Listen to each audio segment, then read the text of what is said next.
आज जिस वन में स्वामिनी आई है, उस वन की शोभा तो देखने योग्य है। चारों ओर कोयलों का कलरव, शुक और सारी अपनी उस ध्वनि से श्री राधा रानी का हृदय अपनी ओर आकर्षित कर रहे, खींच रहे हैं। भौरों का गुंजार, चारों ओर सुंदर सुंदर पुष्प जूही के, चंपा के खिले हुए हैं।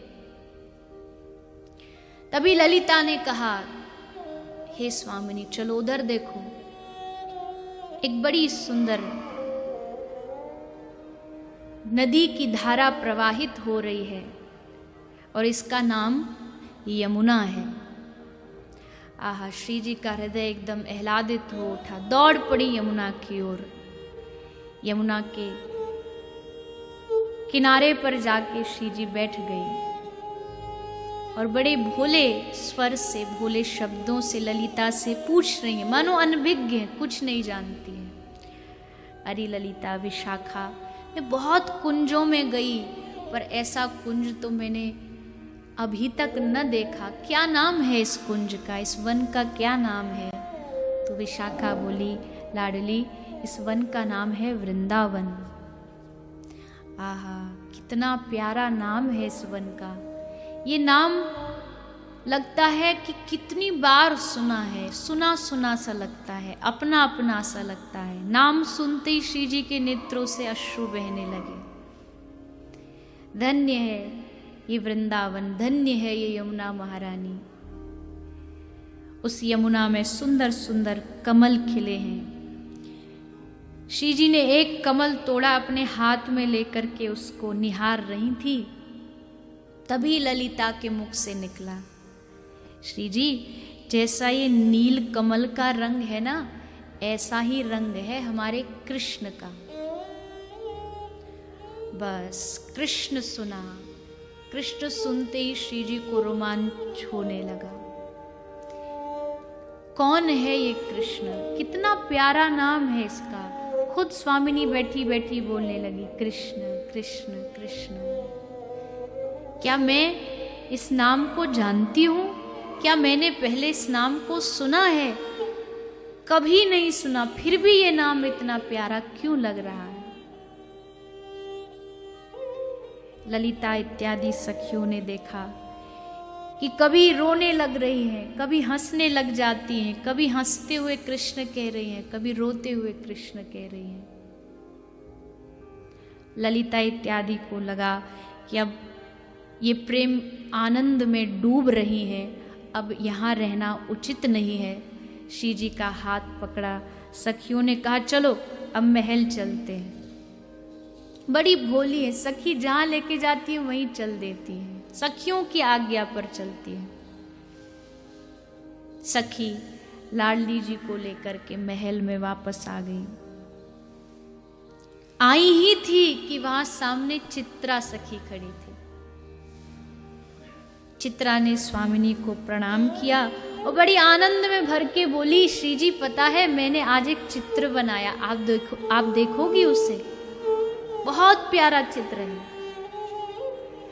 ललिता बोली, नहीं नहीं, अभी स्वामिनी थकी हारी आई है, सुबह से कुंज में थी, अभी तू थोड़ी प्रतीक्षा कर।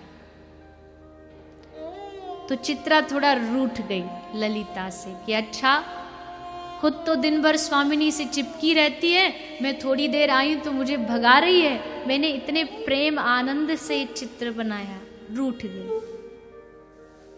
तो श्री जी ने चित्रा को अपने पास बुलाया, इधर आ, क्यों रूठती है?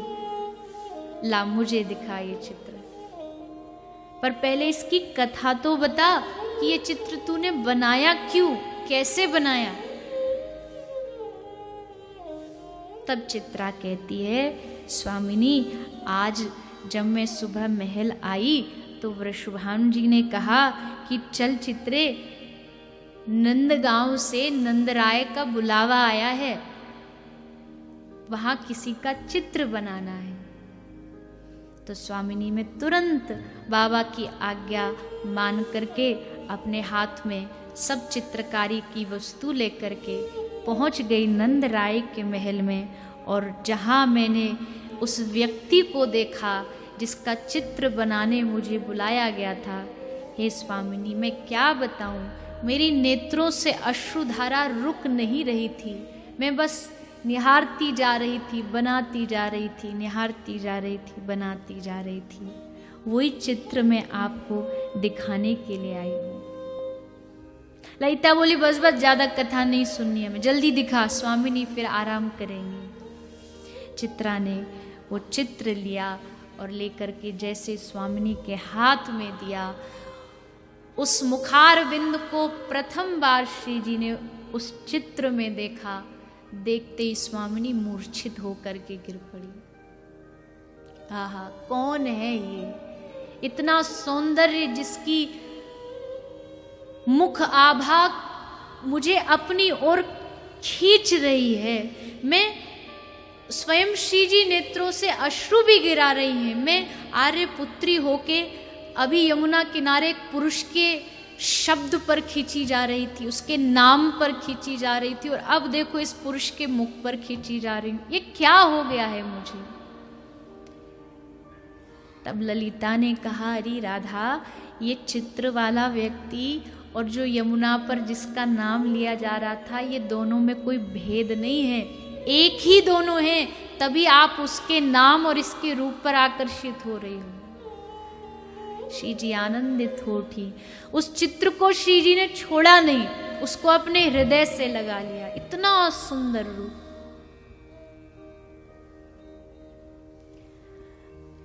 अरे कौन सलोने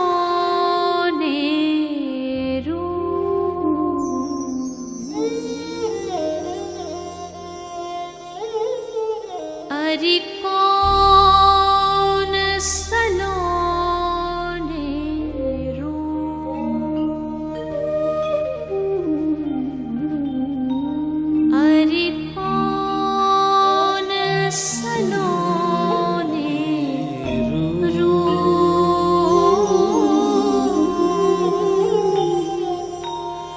अरे कौन सलोने रूप। कौन है ये? हंस हंस बातें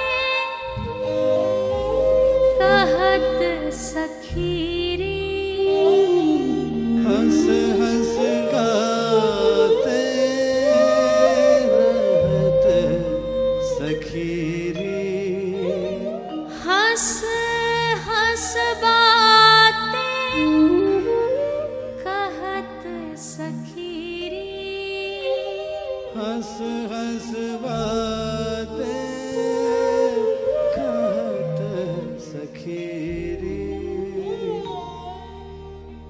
यह कुंवर कहाँ को भू, यह कुंवर कहाँ को भू, यह कुंवर कहाँ को भू, यह कुंवर कहाँ को भू। श्यामल अंग पीत पट राजत, माथे मुकुट अनु, श्यामल अंग पीत पट राजे, माथे मुकुट अनु। भ्रकुटी निकट नैन रस बरसत, भृकुटी निकट नैन रस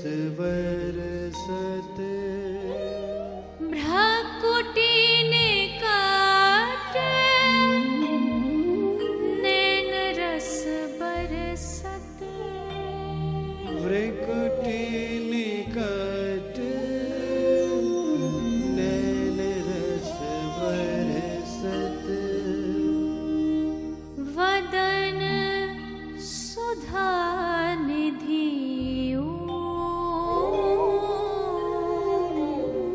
हरि वदन सुधा निधि वदन सुधा निधि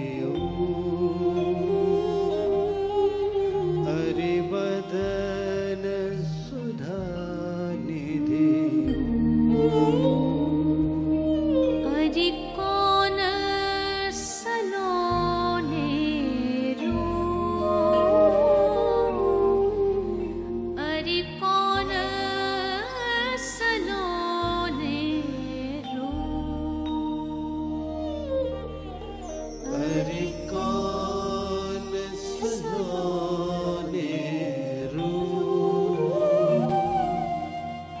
हरि कौन सलोने कौन है ये इतना प्यारा इतना सुंदर। श्री जी अब अपने हृदय को एकदम विचलित हो गई, रोक नहीं पा रही इस श्याम सुंदर की एक रूप छटा को देखने के लिए। और अब तो वो दिन आया, वो घड़ी, वो मुहूर्त, वो क्षण आया जब आज स्वामिनी अपने बरसाने से निकल करके नंदगांव की ओर जा रही थी। रास्ते में एक प्यारा सा सुंदर सा सरोवर, वहां पर श्याम सुंदर खड़े थे और स्वामिनी वहां पहुंची। वो चित्र तो हृदय में बैठा ही था, रात्रि को दिन में हर क्षण वही हृदय में बैठा था। कौन है ये, कहाँ रहता है। और जैसे ही श्री स्वामिनी आज पहुंची, सामने श्याम सुंदर खड़े थे। श्याम सुंदर को देख करके स्वामिनी एकदम अचंभित हो गई, स्वेद बिंदु झरने लगे। और इनकी दशा तो फिर भी संभाली जा सकती थी, पर उधर तो कुछ और ही हाल था। आज तो श्याम सुंदर अपनी दशा ही भूल गए। कौन हूं मैं, क्या नाम है मेरा, कुछ होश नहीं रहा। भाव में आकर के दोनों श्याम सुंदर और श्यामाजू एक दूसरे को निहारते रहे, मूर्छित हो गए निहारते निहारते। कहते हैं ना, शास्त्र कह रहे हैं सृष्टियां बदल जाती हैं, पर ये प्रेम की मूर्तियां आपस में एक दूसरे के दर्शन करते करते कभी अघाते नहीं है। इतना प्रेम भरा है, प्रेम का ही आकार है श्री कृष्ण और श्री राधा। थोड़ी देर बाद जब भान आया, मूर्छा दूर हुई, तब वार्तालाप हुई। श्याम सुंदर ने पूछा, कौन हो तुम? स्वामिनी जी चुपचाप खड़ी रही, कुछ नहीं बोली, शांत, भोली भाली है, समझ ही नहीं आ रहा क्या बोलूं। तो ठाकुर जी ने फिर कहा, तुम बोलती क्यों नहीं हो, बोलो ना, कौन हो तुम? तो श्री जी बड़ी संकोच में आके कहती हैं, मैं राधा हूं, मेरा नाम राधा है। श्याम सुंदर बोले, पहले तो तुमको कभी देखा नहीं, कुंज में सब सखियां आती हैं, तुम तो पहले कभी आई नहीं। मैं कम बाहर जाती हूँ, अपने महल में ही रहती हूँ, मैं बाहर कहीं नहीं जाती, आज बस आई हूँ। ठाकुर जी बोली, अच्छा मुझे जानती हो मैं कौन हूं? अच्छा, नाम तो तुमने सुन ही रखा होगा, पूरा ब्रज जानता है मुझे, तो सुन ही रखा होगा नाम तो तुमने।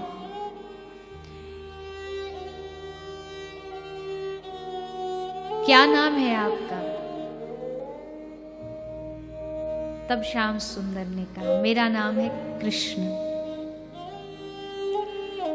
आहा, हृदय भर गया श्री जी का कि जिसको खोज रही थी, जिनको ढूंढ रही थी, वही सामने मिल गए।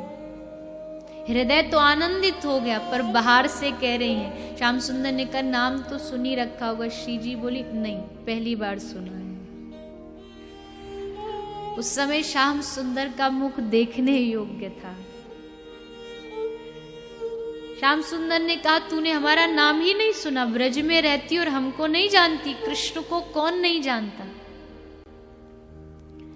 तब श्री जी बोले, अच्छा अच्छा, तो तुम वही चोर कृष्ण हो। ठाकुर जी ने कहा, चोर कृष्ण?